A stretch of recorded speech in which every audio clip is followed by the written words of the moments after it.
दोस्तों hi hello नमस्कार। बहुत दिन हो गया पार्ट्स ऑफ स्पीच में नाउन का वीडियो मैंने डाल दिया है। क्या करूं, यात्राएं ही ख़त्म नहीं होती है। तो चलिए आज स्टूडेंट्स की मांग पे यानी डिमांड पे प्रोनाउन की चर्चा करते हैं डायरेक्ट जूनियर से। जूनियर इंग्लिश ऑक्सफोर्ड का है जो, उससे ऑक्सफोर्ड जूनियर इंग्लिश ग्रामर से। तो यहाँ कुछ वाक्य दिए गए हैं। Ram is a student. क्या है Ram? Student. He reads in class 6। Sita is a dancer. She is very beautiful. Sita क्या है? डांसर है, वह बहुत सुंदर है। My father has a car, it is red. मेरे पापा के पास एक कार है, पिताजी के पास, जो लाल रंग की है। The boys are absent today. बच्चे क्या हैं? लड़के क्या हैं? नागा किए हैं, आज क्लास में उपस्थित नहीं हैं, अनुपस्थित हैं। They will come tomorrow. वो कब आएंगे? कल को आएंगे। इन वाक्यों को देखेंगे तो ही, सी, इट और दे ये किसी न किसी नाउन के बदले प्रयुक्त हुए हैं। ही का प्रयोग राम के बदले, सी का प्रयोग सीता के बदले हुआ है। इसी तरह इट का प्रयोग कार के बदले और दे का प्रयोग बॉयज के बदले हुआ है।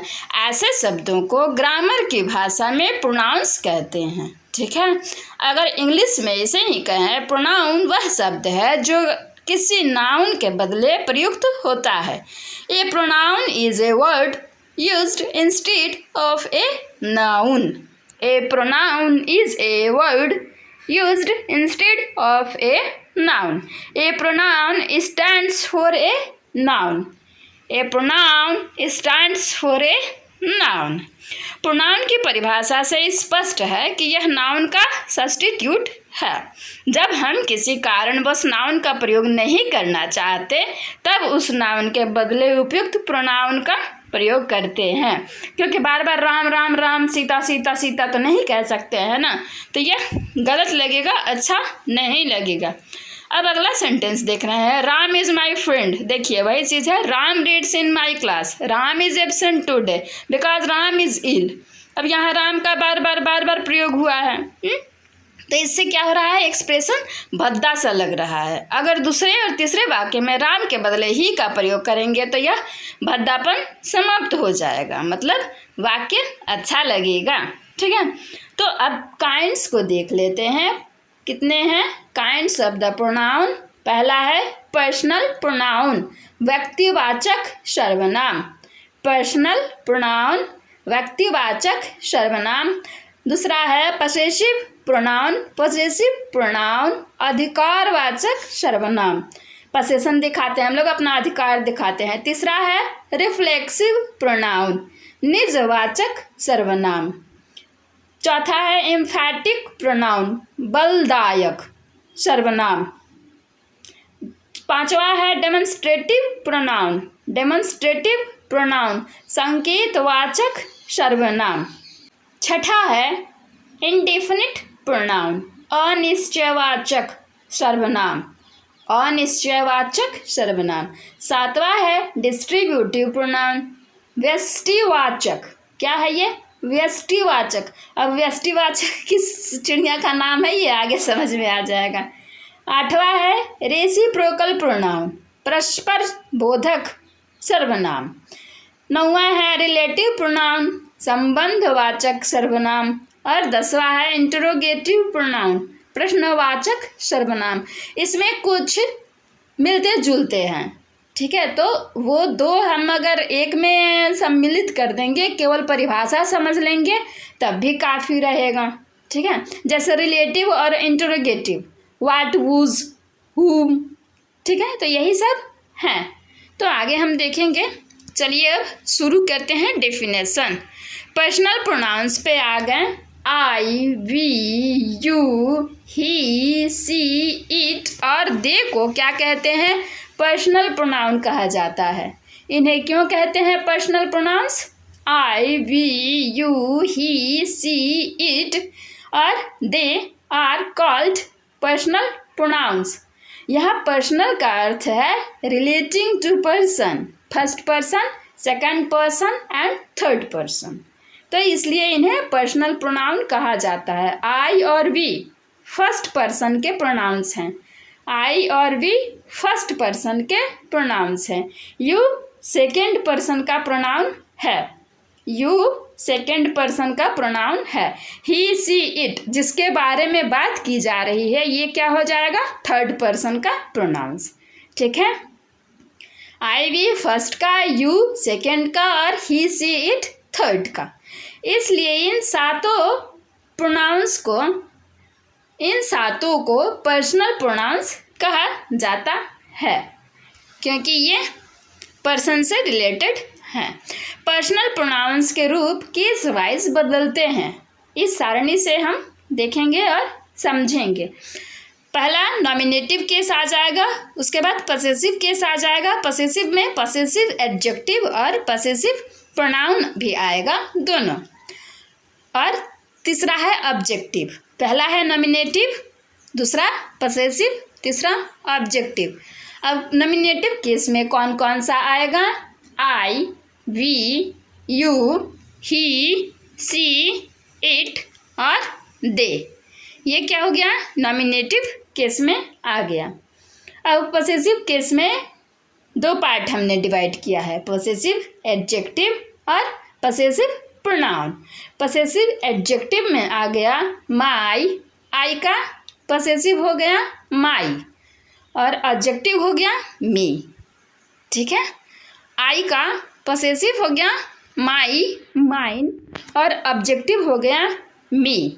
वी का पसेसिव हो गया आवर, आवर्स और ऑब्जेक्टिव हो गया अस।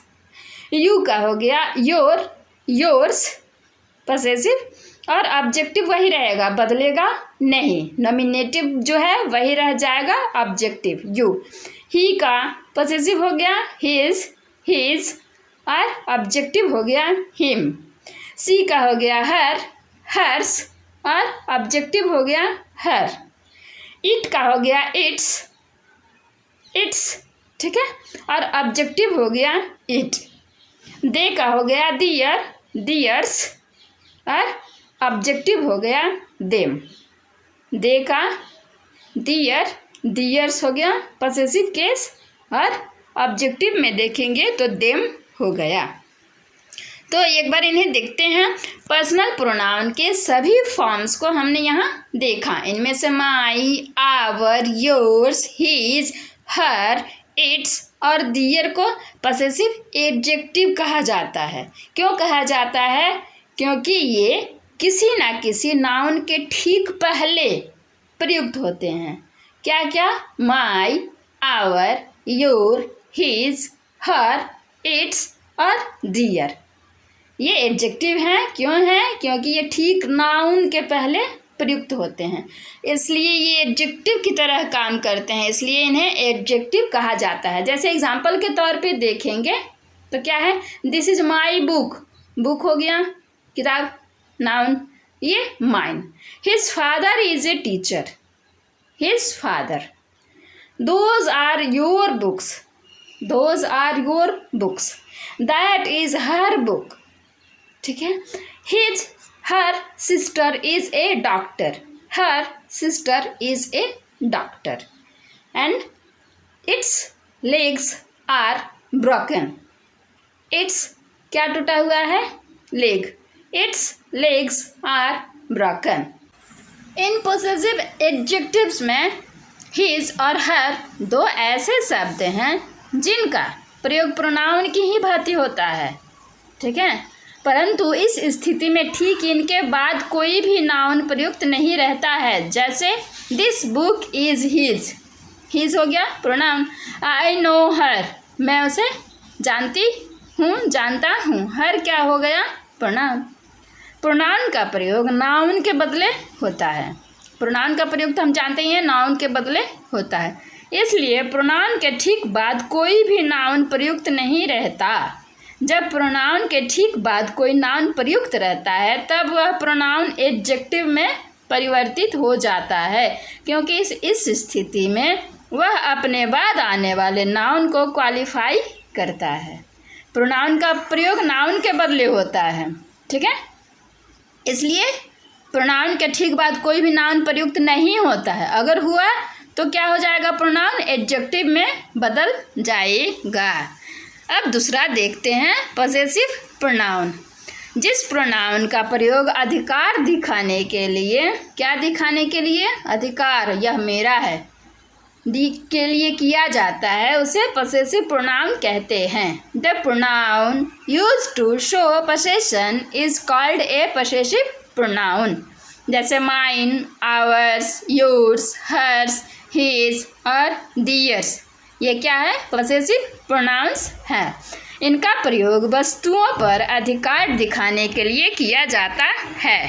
एग्जाम्पल्स में दिख रहा है, दिस बुक इज माइन, किसकी पुस्तक है, मेरी।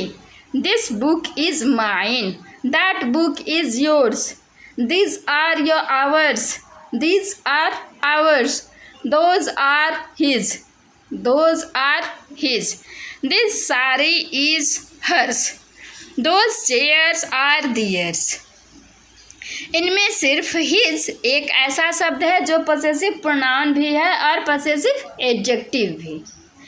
जैसे this is his car, his हो गया possessive adjective, this car is his, यहाँ बदल गया, ठीक है, कार आ गया इसके पहले, दिस कार इज हिज, यह हो गया पॉसेसिव प्रोनाउन। दिस इज, जब दिस इज है तो ये एडजेक्टिव हो गया, ये समझने की बात है। दिस इज हिज कार, तो वह क्या हो गया, पॉसेसिव एडजेक्टिव हो गया, विशेषता बता रहा है। और दिस कार इज हिज, यह हो गया पॉसेसिव प्रोनाउन, ठीक है। तो ये खत्म। तीसरा देख लेते हैं, रिफ्लेक्सिव प्रोनाउंस।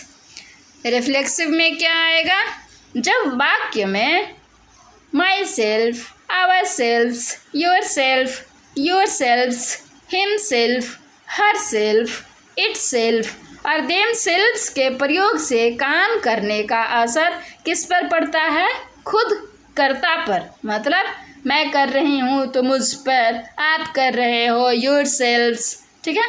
तो ये क्या हो गया, रिफ्लेक्सिव प्रोनाउंस, ये क्या हो गया, reflexive pronoun. The pronouns myself, ourselves, yourself, yourselves, himself, herself, itself and themselves are called reflexive pronoun when the action done by, किसके द्वारा, done by the subject turns back upon the subject, उसके द्वारा किया जाता है और उसी पर निर्भर करता है या पढ़ना प्रतीत होता है। जैसे example, I hurt myself, मैंने अपने आप को चोट पहुंचाई।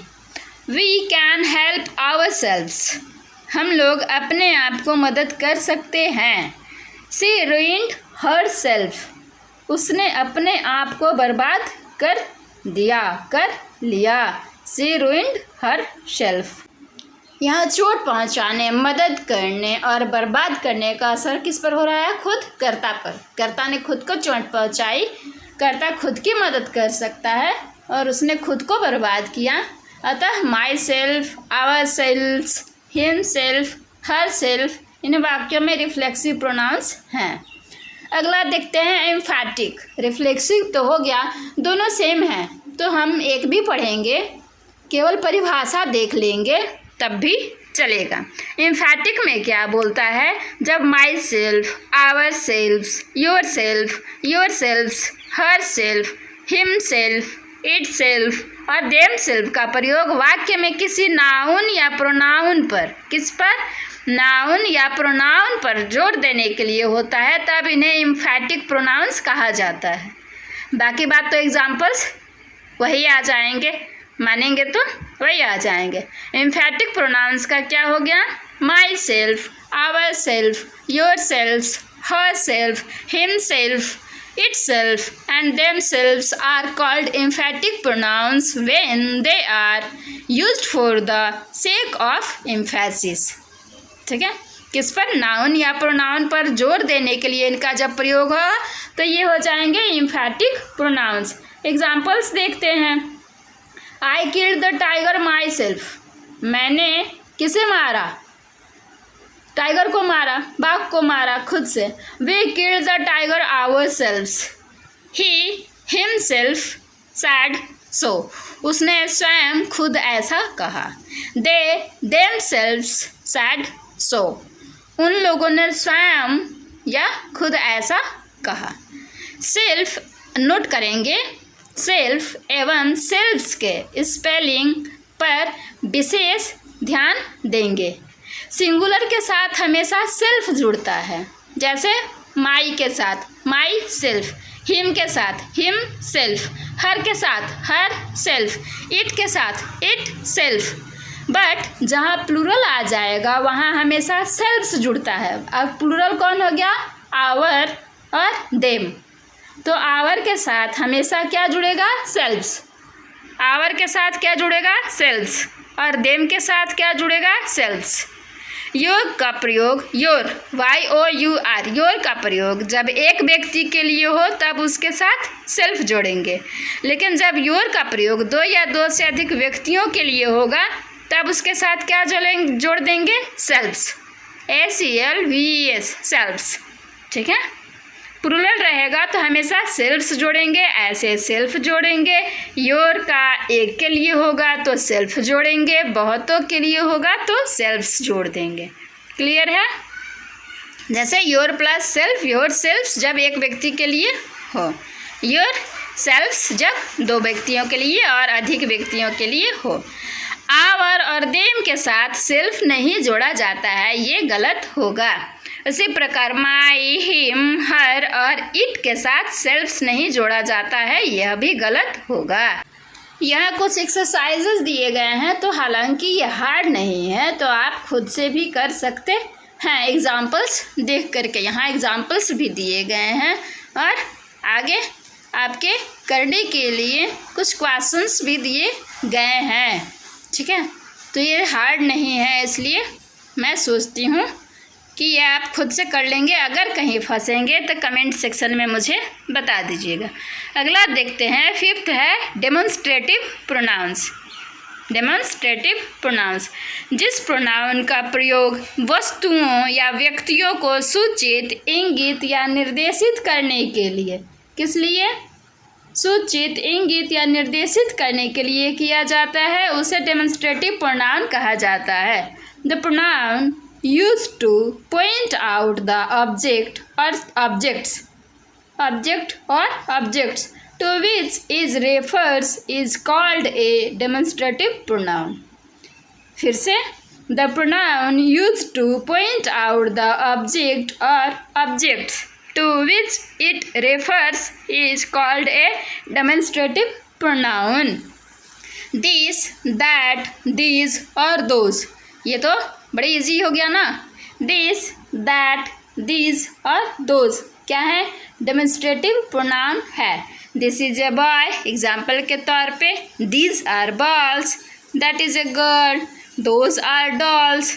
ठीक है, जब दिस, दैट, दीज, दोज इत्यादि के ठीक बाद कोई नाउन प्रयुक्त रहता है, क्या फिर से देखेंगे? दिस, दैट, दीज, दोज के ठीक बाद नाउन प्रयुक्त रहता है, तब इन्हें डेमोन्स्ट्रेटिव एडजेक्टिव कहा जाता है।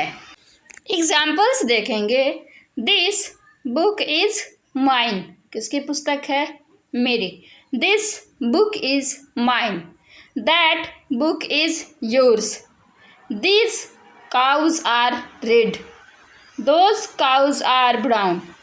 ठीक है, तो इन वाक्यों में प्रयुक्त दिस, दैट, दिस और दोज क्या है? डेमोन्स्ट्रेटिव एडजेक्टिव हैं। पुनः इन वाक्यों पर ध्यान देंगे।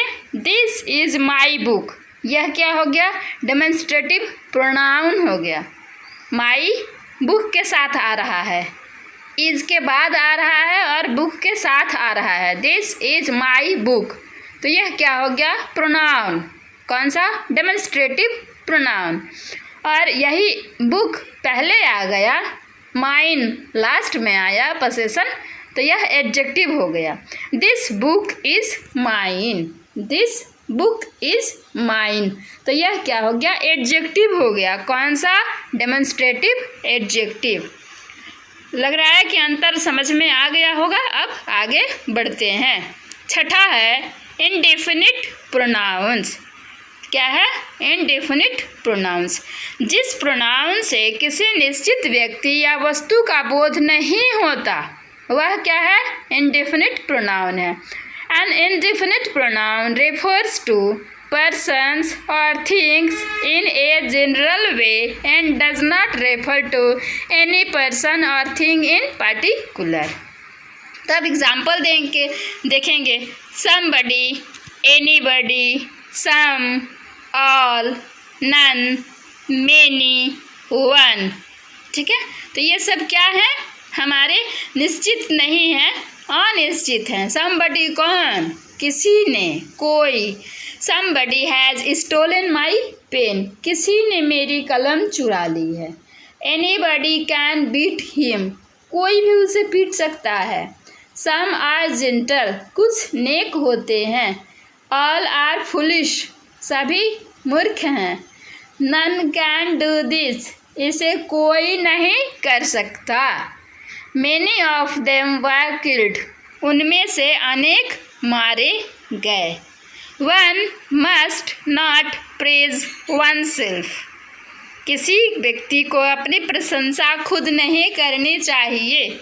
ऐसा है क्या? आजकल तो खुद की प्रशंसा खुद से ही होती है। None of them are good। उनमें से कोई अच्छा नहीं है। Nothing is perfect। कुछ भी पूर्ण नहीं होता। Any of you can take it। तुम में से कोई इसे ले सकता है। जब some, all, many, one, any क्या क्या है? some, all, many, one, any के पहले ठीक बाद इत्यादि के ठीक बाद कोई नाउन प्रयुक्त रहता है तब यह एडजेक्टिव कहलाते हैं। हम लोग शुरू से ही देख रहे हैं, नाउन प्रयुक्त रहेगा तब ये एडजेक्टिव कहलाएंगे। ठीक है, तो सम, ऑल, मेनी, वंस और एनी एडजेक्टिव हैं। जैसे example some boys are ready. कुछ लड़के तैयार हैं। All things have their own values. सभी चीज़ों के अपने मूल्य होते हैं। There were not many trees there. वहाँ ज़्यादा वृक्ष नहीं थे या अनेक वृक्ष नहीं थे। I will meet you there one day.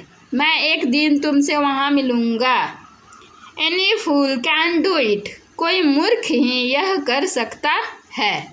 सातवां है डिस्ट्रीब्यूटिव प्रोनाउन। क्या है? Distributive pronoun.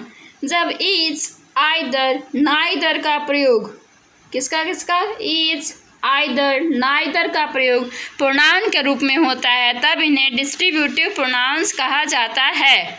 When each, either and neither are used as pronouns they are called distributive pronouns। each क्या हो गया? प्रत्येक। either दोनों में से कोई एक। neither दोनों में से कोई नहीं। डिस्ट्रीब्यूटिव का मतलब क्या था? व्यष्टि मतलब विशेष। इन वाक्यों में प्रयुक्त शब्द each, either और neither डिस्ट्रीब्यूटिव प्रोनाउंस हैं। each of you is guilty। तुम में से प्रत्येक दोषी है। each of the boy is intelligent। लड़कों में से प्रत्येक तेज है। ठीक है। either of you can take this book। तुम में से कोई भी इस किताब को ले सकता है। neither of the two boys was absent। absent दोनों लड़कों में से कोई उपस्थित नहीं था। जब, अब नोट करेंगे, स्पेशल नोट है, जब each, आइदर और नाइदर के ठीक बाद कोई नाउन रहेगा तो क्या हो जाएगा? ये डिस्ट्रीब्यूटिव एडजेक्टिव। इन वाक्यों में ईच, आइदर और नाइदर डिस्ट्रीब्यूटिव एडजेक्टिव हैं। किसमें? देखते हैं example. Each boy is intelligent. क्या है? बॉय इंटेलिजेंट है। प्रत्येक लड़का तेज है। Either road is safe. दोनों में से एक सड़क सुरक्षित है। Neither book is cheap. दोनों में से कोई पुस्तक सस्ती नहीं है। Neither book is cheap. तो सातवां हमने देख लिया है डिस्ट्रीब्यूटिव प्रोनाउन। 8वां क्या है? Reciprocal pronounce. 8वां क्या है? Reciprocal pronouns. Each other, one another, ठीक है, इसमें दो ही आ रहे हैं, ईच अदर, वन अनदर को रेसिप्रोकल प्रोनाउन कहते हैं। Each other and one another are called reciprocal pronouns. They loved each other या वन अनदर। ईच अदर और वन अनदर का अर्थ है एक दूसरे को। अब यहाँ एक्सरसाइज नंबर आ गया है, एक्सरसाइज दिया हुआ है 6 नंबर का। यहाँ एग्जाम्पल दिया हुआ है, this is your book. Your book है तो क्या हो गया? ये डेमोन्स्ट्रेटिव प्रोनाउन हो गया। दिस बुक इज़ योर्स, तो ये क्या हो गया? डेमोन्स्ट्रेटिव एडजेक्टिव हो गया। अब इसी के आधार पर हमारे लिए यहाँ क्वेश्चन रखा हुआ है करने। सम आर बोर्न ग्रेट, कुछ लोग पैदे महान होते हैं। तो यहाँ सम क्या हो गया? Indefinite. Some persons are born great, इसका प्रोनाउन का यूज नहीं हुआ है इसमें। Each of the boys can do this, अब यहाँ ईच क्या हो गया? डिस्ट्रीब्यूटिव हो गया pronoun. Each boy can do this, अब यहाँ क्या हो गया? डिस्ट्रीब्यूटिव एडजेक्टिव हो गया। दिस दैट तो उसी हिसाब से यहाँ हमें छांटना है कि कौन क्या है। दिस कार इज़ योर्स, ये क्या हो जाएगा? डेमोन्स्ट्रेटिव में कुछ होगा क्या?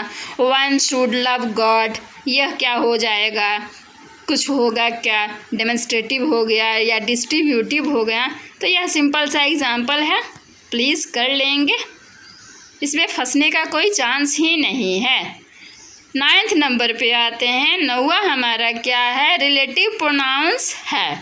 रिलेटिव प्रोनाउन वाक्य में अपने से पहले प्रयुक्त किसी नाउन प्रोनाउन के बदले आकर उस नाउन प्रोनाउन की पुनरुक्ति को रोकता है। क्या? Relative pronoun. नाउन प्रोनाउन का संबंध अपने से आगे आने वाले शब्द समूह से जोड़ता भी है। A relative pronoun refers to some noun pronoun going before and relates the said noun pronoun to a group of words coming after। तो रिलेटिव में कौन कौन सा आ गया? who, whom, whose, which, what और that, ये सब क्या है? रिलेटिव प्रोनाउंस हैं। और यही आ जाएगा इंट्रोगेटिव में भी। रिलेटिव और इंट्रोगेटिव यहाँ एक जैसे हैं। और पीछे हमने क्या देखा था? एम्फैटिक और रिफ्लेक्सिव एक जैसे थे। तो इन दोनों को मर्ज भी कर दें आपस में तो हमारे दो कम हो जाएंगे। हु, हुम, हुज, विच, वाट और दैट क्या है? रिलेटिव प्रोनाउंस हैं। अब एग्जाम्पल देखेंगे। This is the book, the book was given to me. इन दोनों वाक्यों को इस प्रकार हम जोड़ सकते हैं। This is the book that, यहाँ दैट लगा देंगे। दैट मतलब वह नहीं, यहाँ दैट मतलब जो हो जाएगा, की हो जाएगा। This is the book that was given to me, ठीक है। यहाँ दैट रिलेटिव प्रोनाउन है जो अपने से पहले नाउन यानी बुक के रिपीटिशन को रोकता है और अभिष्ट नाउन का संबंध आगे आने वाले शब्द समूह से जोड़ता है। यहाँ हम एक ग्रामेटिकल टर्म, ठीक है, एंटीसीडेंट से भी परिचित हो रहे हैं। एंटीसीडेंट वह नाउन या प्रोनाउन है जो रिलेटिव प्रोनाउन के पहले प्रयुक्त रहता है। ऊपर दिए गए वाक्य में दैट का एंटीसीडेंट बुक है। अन्य कुछ एग्जाम्पल्स हैं, उदाहरण हैं। द बॉय, थोड़ा बड़ा कर दो ना ताकि दिखेगा। The boy who is playing is my friend, जो लड़का खेल रहा है वह क्या है? मेरा दोस्त है। The chairs which are broken are no use, जो कुर्सियाँ टूटी हैं वे उपयोग की नहीं हैं। This is the boy whom all praise, यह वही लड़का है जिसकी सभी प्रशंसा करते हैं। The house whose walls are white is mine, जिस घर की दीवारें उजली हैं वह मेरा है। Take anything that you like that, take anything that you like, कोई भी चीज़ ले लो जो तुम्हें पसंद हो। Here is the book that you lent me. यहाँ वही किताब है जिसे तुमने मुझसे उधार लिया था। नोट अब देख लेंगे। हु, हुम और हुज का प्रयोग व्यक्तियों या बड़े जानवरों के लिए होता है। विच का प्रयोग निर्जीव वस्तुओं और जानवरों के लिए होता है। दैट का प्रयोग सजीव और निर्जीव दोनों के लिए होता है। अगला नोट है हु, विच, हुम, हुज और व्हाट का प्रयोग प्रश्न किए जाने में भी होता है। इस स्थिति में जब प्रोनाउन के रूप में प्रयुक्त रहते हैं तब इंटरोगेटिव प्रोनाउंस कहलाते हैं। जैसे इन वाक्यों में हु, हुम, हुज, विच और व्हाट इंटरोगेटिव प्रोनाउंस हैं और पहले आ जाएंगे तो क्या हो जाएंगे? इंटरोगेटिव। ठीक है, तो यही अब एग्जाम्पल क्या दिया हुआ है? हु आर यू, तुम कौन हो। तो यहाँ हम प्रश्न पूछ रहे हैं तो ये इंटरोगेटिव हो गया। यहाँ जोड़ रहे थे, ठीक है, और यहाँ पूछ रहे हैं whom do you love, whose is this book. यह सब क्या हो गया? इंटरोगेटिव प्रोनाउन हो गया। What is this, which is yours, what is your father. इन पांचों शब्दों में हुज, विच, व्हाट ऐसे शब्द हैं जिनके ठीक बाद किसी नाउन का प्रयोग हो सकता है और उस स्थिति में ये एडजेक्टिव की भांति कार्य करेंगे। अर्थात जब इन शब्दों को नाउन के साथ जोड़कर प्रश्न किए जाने में प्रयोग किया जाता है तब ये इंटरोगेटिव एडजेक्टिव कहलाते हैं, जो नाउन के साथ जुड़ जाएं। Whose book is this, which class do you read in, what colour do you like. तो ये सब क्या हो गए? Interrogative adjectives. और 10th नंबर है लास्ट, इंटरोगेटिव प्रोनाउंस, जो हम पीछे देखे भी। जिस प्रोनाउन का प्रयोग प्रश्न करने के लिए किया जाता है उसे इंटरोगेटिव प्रोनाउन कहते हैं। The pronoun used for asking a question is called an interrogative pronoun. Who are you, whom do you love, whose is this book, which is yours, what is your father। ठीक है, ये सब क्या हो गए? Interrogative pronounce हो गए। Who, अब नोट देख लेंगे। हु, हुम, हुज, विच और व्हाट का प्रयोग रिलेटिव प्रोनाउन के रूप में भी होता है और इंटरोगेटिव प्रोनाउन के रूप में भी होता है। इसकी चर्चा रिलेटिव प्रोनाउन के अंतर्गत कर चुके हैं हम। हमारे लिए फिर से एक्सरसाइज दिया गया है, डायरेक्शन भी दिया गया है। विच इज़ योर बुक, विच यहाँ क्या हो गया? इंटरोगेटिव हो गया। विच बुक इज़ योर्स, ये हो गया interrogative adjective. This is the book which I bought yesterday, which हो गया relative.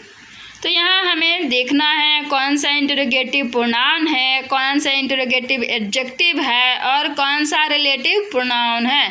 Who is there, this is the boy who has stolen my pen. अब इसमें कौन सा रिलेटिव प्रोनाउन है? तो यह सब तो इजी है ही। हु क्या हो गया यहाँ? यह भी तो बहुत इजी है, तो यह समझाने बताने की चीज़ ना है। तो दोस्तों आज हमारा प्रोनाउन वाला टॉपिक यहीं ख़त्म होता है। तो पढ़ते रहें, आगे बढ़ते रहें इसी उम्मीद के साथ। Bye bye. फिर नेक्स्ट वीडियो में एडजेक्टिव के साथ मिलेंगे।